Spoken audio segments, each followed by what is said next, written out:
Olha, tem uma história que realmente nos força a parar para pensar sobre o que a gente entende por justiça, sabe? E até mesmo sobre o que significa ser humano. Para a gente entender essa discussão, a gente precisa voltar um pouco no tempo, lá para 1997. Tudo começa com uma imagem, uma única foto que saiu na capa de um jornal importante e simplesmente parou o Brasil.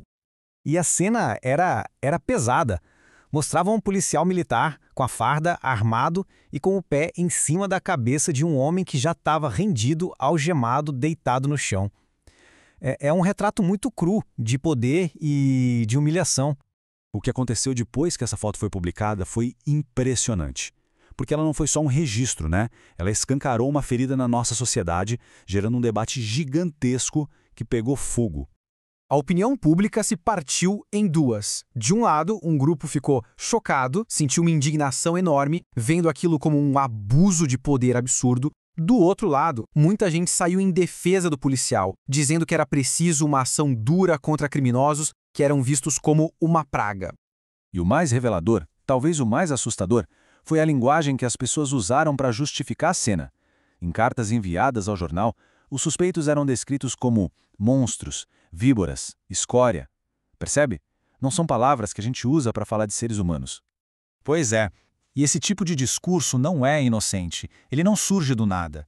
Ele tem um propósito, mesmo que inconsciente. Ele prepara o terreno para que a violação de direitos seja aceita. É o começo de um processo que tem nome: desumanização. E o que é essa tal de desumanização? Bom, é exatamente o que o nome sugere. É o ato de negar, de retirar a qualidade de humano de uma pessoa ou de um grupo. É uma forma de desqualificar o outro para que a violência contra ele se torne justificável ou até mesmo necessária. Nessa lógica, cria-se uma barreira muito clara. O criminoso deixa de ser gente como a gente e se transforma no outro. E a partir do momento em que alguém é visto assim, como um ser diferente, inferior, bom, aí os direitos dessa pessoa começam a parecer opcionais. A eliminação dela pode até ser encarada como uma espécie de limpeza. Ok, essa lógica é bem perigosa. Mas, e essa é a parte importante, existe um antídoto para ela. Existe um princípio fundamental, um conceito criado justamente para nos proteger dessa mentalidade. Esse princípio é a dignidade da pessoa humana. Parece complexo, mas a ideia por trás é muito poderosa. Todo e qualquer ser humano, sem exceção, tem um valor único que nasce com ele. Um valor que não pode ser tirado, não importa o que essa pessoa faça ou deixe de fazer. E é exatamente essa ideia de dignidade que serve como base, como alicerce para todos os direitos humanos que conhecemos hoje. É como se fosse nosso grande escudo contra a barbárie, garantindo que o tratamento degradante e a discriminação simplesmente não tenham espaço. Certo, a dignidade é o princípio.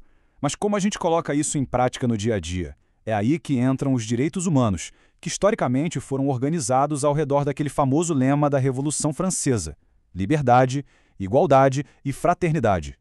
Essas três palavras mostram como a nossa compreensão de direitos foi evoluindo.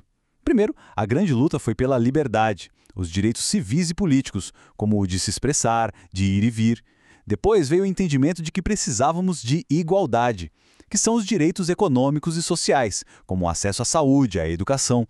E mais recentemente falamos em fraternidade, que engloba os direitos coletivos, de todo mundo, como o direito à paz e a um meio ambiente equilibrado. Então, se a gente conectar tudo e voltar para aquela foto chocante do começo, a gente entende a questão central. Toda essa discussão da imagem à estrutura dos direitos humanos se resume a uma tensão constante. A gente vai escolher enxergar a humanidade em todas as pessoas, especialmente naquelas que erram ou não. Isso nos deixa com uma pergunta fundamental para refletir. O que acontece quando uma sociedade como um todo para de enxergar o ser humano no outro?